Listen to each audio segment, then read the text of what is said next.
আসসালামু আলাইকুম। আজকে আমরা পড়ব শ্রদ্ধেয় শায়েখ আহমাদুল্লাহ সাহেবের তারাবিহর সালাতে কুরআনের বার্তা বইটি।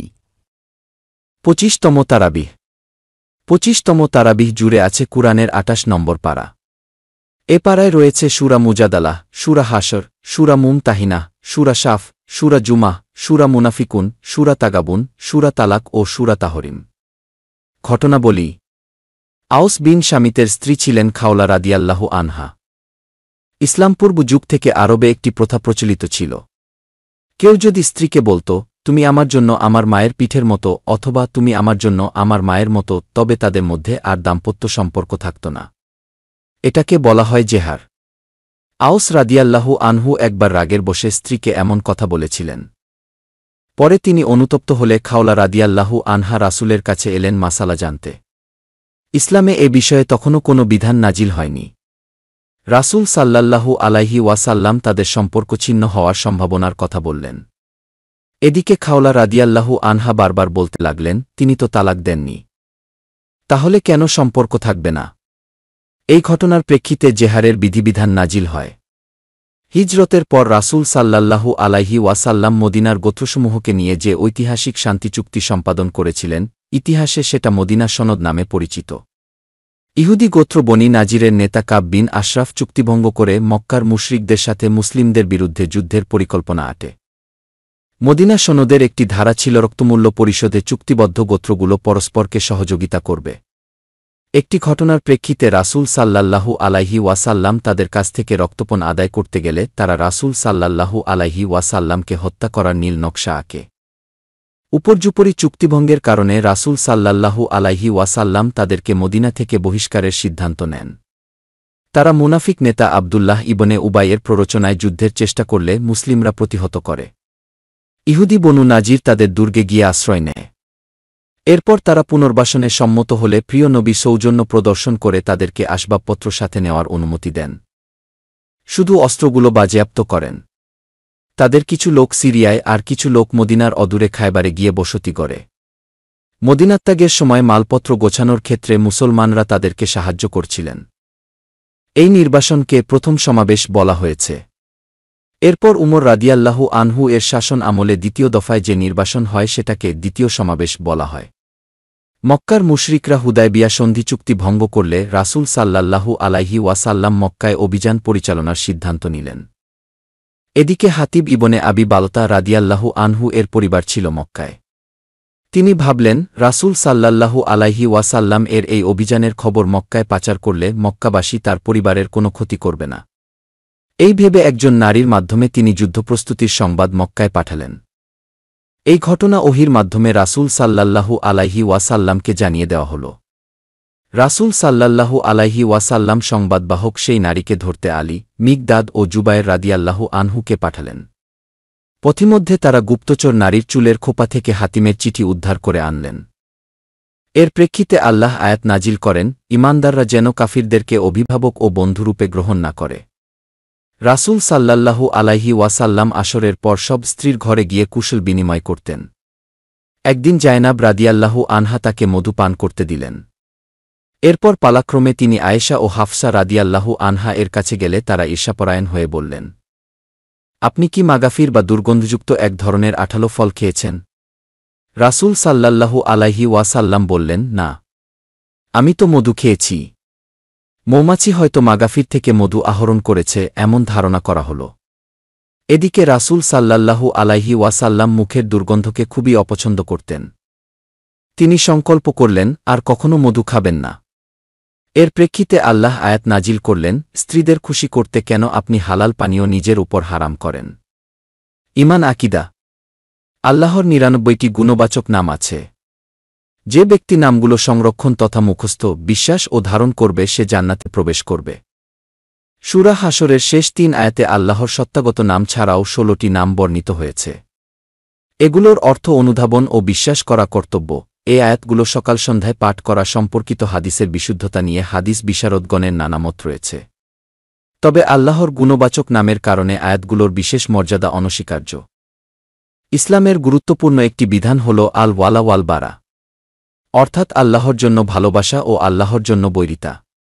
ভালোবাসা কিংবা ঘৃণা উভয় হতে হবে আল্লাহর জন্য, এটাই ঈমানের দাবি। আদেশ: সৎকর্ম ও তাকওয়ার ব্যাপারে একান্ত আলাপ করা ও আল্লাহকে ভয় করা। একমাত্র আল্লাহর ওপর ভরসা করা। সালাত আদায় করা। জাকাত প্রদান করা। আল্লাহ ও তার রাসূলের আনুগত্য করা। উপদেশ গ্রহণ করা। জুমার আজানের পর ক্রয় বিক্রয় ছেড়ে জুমার সালাতের দিকে ধাবিত হওয়া। সালাত শেষে জমিনে ছড়িয়ে পড়া এবং আল্লাহর অনুগ্রহ অনুসন্ধান করা।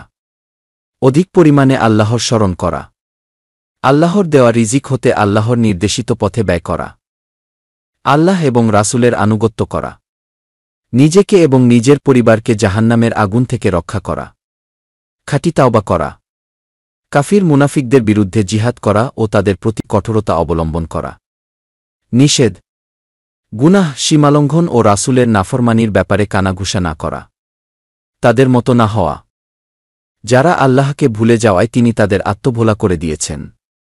কাফিরদেরকে বন্ধু ও অভিভাবকরূপে গ্রহণ না করা। মুমিনদেরকে কাফিরদের হাতে তুলে না দেওয়া।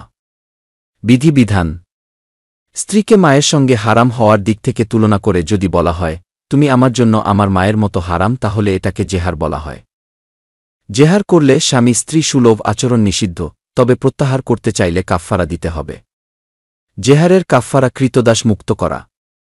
সামর্থ্য না থাকলে বিরতিহীন 60টি রোজা রাখতে হবে। সেই সামর্থ্য না থাকলে 60 জন মিসকিনকে 2 বেলা খাবার খাওয়াতে হবে। এরপর দাম্পত্য সম্পর্ক হালাল হবে। যুদ্ধ ব্যতীত কাফির মুশরিকদের রেখে যাওয়া সম্পদকে ফাই বলে। ফাইয়ের সম্পদ রাসূল সাল্লাল্লাহু আলাইহি ওয়াসাল্লামকে বণ্টনের অধিকার দেওয়া হয়েছে। কাফির মুশরিকদের সঙ্গে মুসলিমদের বিয়ে বৈধ নয়। স্বামী স্ত্রীর কোনো একজন ইসলাম গ্রহণ করলে অপরজনকে ইসলামের দাওয়াত দিতে হবে। সে ইসলাম গ্রহণ না করলে তাদের মধ্যকার সম্পর্ক ছিন্ন হয়ে যাবে। জুমার আজানের পর ক্রয় বিক্রয় পরিহার করা কর্তব্য, এই সময় জুমার দিকে ধাবিত হতে হবে। ইসলাম চায় স্বামী স্ত্রীর মধ্যকার সম্পর্ক অটুট থাকুক। একান্ত বিচ্ছেদ করতে চাইলে কয়েকটি নীতিমালা দেওয়া হয়েছে। বিচ্ছেদের পর স্ত্রী অন্যত্র বিবাহ করতে চাইলে 3টি ঋতু অতিক্রম করতে হয়। এই সময়কালকে ইদ্দত বলা হয়। ইদ্দত পালনের বিষয়টি বিবেচনায় রেখে তালাক দিতে বলা হয়েছে। অর্থাৎ ঋতুর আগে পবিত্র অবস্থায় শারীরিক সম্পর্কের পূর্বে তালাক দিতে হবে, যেন ঋতু থেকে ইদ্দত গণনা করা যায়। ঋতু অবস্থায় তালাক দেওয়া নিষেধ। তালাকের পর স্বামীর বাড়িতেই ইদ্দত পালন করতে হবে এবং ইদ্দতের সময়কার যাবতীয় ব্যয়ভার স্বামীকে বহন করতে হবে। আরেকটি মূলনীতি হল, সব সময় প্রত্যাহারযোগ্য তালাক দিতে হবে। ইদ্দতের মধ্যে তালাক প্রত্যাহার করতে চাইলে 2 জন ন্যায়নিষ্ঠ সাক্ষীর সামনে প্রত্যাহার করতে বলা হয়েছে, যদিও সাক্ষী রাখাটা আবশ্যক নয়, তবে উত্তম। যাদের ঋতু হয় না তাদের ইদ্দত 3 মাস। আর গর্ভবতী নারীর ইদ্দত সন্তান প্রসব করা। তালাক হয়ে গেলেও ইদ্দতের সময়কালে স্ত্রীর প্রতি সদাচরণ, যথাযথ ভরণ পোষণ প্রদান স্বামীর দায়িত্ব। দৃষ্টান্ত: মুনাফিকদের আচরণকে শয়তানের আচরণের সাথে তুলনা করা হয়েছে। শয়তানের প্ররোচনায় অন্যায় লিপ্ত হয়ে কেউ যখন বিপদে বা শাস্তির মুখোমুখি হয়, শয়তান তখন দায় অস্বীকার করে এবং সম্পর্ক ছিন্ন করে। মুনাফিকদের দৃষ্টান্ত ও অনুরূপ। তারা মুসলমানদের বিরুদ্ধে ইহুদি মুশরিকদেরকে যুদ্ধে প্ররোচিত করে। এরপর যখন সহযোগিতার প্রয়োজন হয় তখন তারা পিছু হটে। রাসূলের আনুগত্যের গুরুত্ব। রাসূলের আনুগত্যই প্রকারান্তরে ইসলাম। নিচের 2টি আয়াতে ইসলামের করণীয় বর্জনীয় নির্ধারণের গুরুত্বপূর্ণ মূলনীতি রয়েছে। প্রথম আয়াত: যারা আল্লাহ ও পরকালে বিশ্বাস করে তাদের জন্য রাসূলের জীবন দর্শন ও কর্মপন্থার মধ্যে অনুপম আদর্শ রয়েছে। দ্বিতীয় আয়াত: রাসূল তোমাদের যা দিয়েছেন তোমরা সেটাকে গ্রহণ করো এবং যা নিষেধ করেছেন তা থেকে বিরত থাকো। মুমিন নারীদের প্রতি প্রিয় নবীর 6টি নির্দেশ। মহান আল্লাহ রাসূল সাল্লাল্লাহু আলাইহি ওয়াসাল্লামকে মুহাজির নারীদের থেকে 6টি বিষয়ে বায়াত বা শপথ গ্রহণের নির্দেশ দিয়েছেন। 1. শিরক না করা। 2. চুরি না করা। 3. ব্যভিচার না করা। 4. সন্তান হত্যা না করা। জাহেলি যুগে কন্যা সন্তান হত্যার প্রথা ছিল। 5. মিথ্যা অপবাদ না দেওয়া। 6. ভালো কাজে রাসূলের অবাধ্য না হওয়া। মুহাজির আনসারদের মর্যাদা ও আত্মত্যাগ। মক্কা থেকে হিজরত করে আসা মুহাজিরদের প্রশংসা করে বলা হয়েছে, তারা নিজেদের সম্পদ ও ঘরবাড়ি ত্যাগ করেছেন কেবল আল্লাহর অনুগ্রহ ও সন্তুষ্টি লাভের আশায়। তারা আল্লাহ ও তার রাসূলের সাহায্যকারী এবং সত্যাশ্রয়ী। মদিনার আনসারীদের প্রশংসা করে বলা হয়েছে তারা আগে থেকে ঈমান এনেছেন এবং মক্কা থেকে আগত সাহাবীদের ভালোবাসেন। সহায় সম্পদ ত্যাগ করে আসা মুহাজিরদেরকে তারা নিঃসংকোচে সহযোগিতা করেন এবং অভাব অনটন সত্ত্বেও অন্যের সহযোগিতাকে তারা অগ্রাধিকার দেন। মজলিসের শিষ্টাচার। প্রিয় নবীর মজলিসে একবার স্থান সংকুলান হচ্ছিল না। বয়োজ্যেষ্ঠ ও বদর যুদ্ধে অংশগ্রহণকারী সাহাবীরা দাঁড়িয়েছিলেন। রাসূল সাল্লাল্লাহু আলাইহি ওয়াসাল্লাম সবাইকে চাপাচাপি করে বসতে বললেন। তাতেও সবার জায়গা হল না। তখন রাসূল সাল্লাল্লাহু আলাইহি ওয়াসাল্লাম কয়েকজনকে উঠে অন্যদের বসার জায়গা দিতে বললেন। এদিকে মজলিসে ছিল কয়েকজন ছদ্মবেশী মুসলিম মুনাফিক। তারা বয়োজ্যেষ্ঠ ও মর্যাদাবান সাহাবীদের বসতে দিতে কুণ্ঠাবোধ করছিল। সে প্রেক্ষিতে আল্লাহ নির্দেশ নাজিল করলেন, তোমরা মজলিসে অন্যদের স্থান সংকুলান করে দিও। তাহলে আল্লাহ তোমাদের জন্য স্থান সংকুলান করে দিবেন। আর যখন বলা হয় উঠে যাও, তখন উঠে যাবে।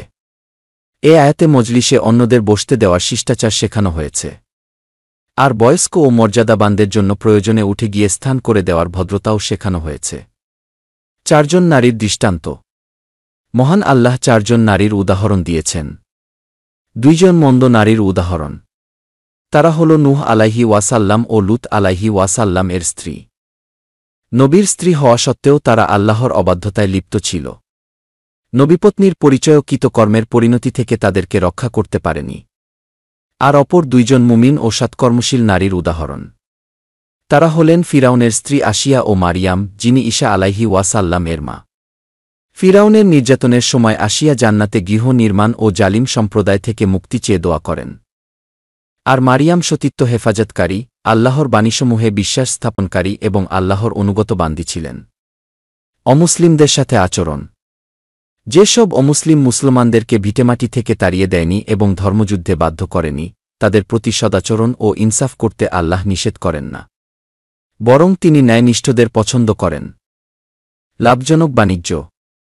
আল্লাহ মুমিনদেরকে আখিরাতের যন্ত্রণাদায়ক শাস্তি থেকে রক্ষাকারী বাণিজ্যের আহ্বান করেছেন।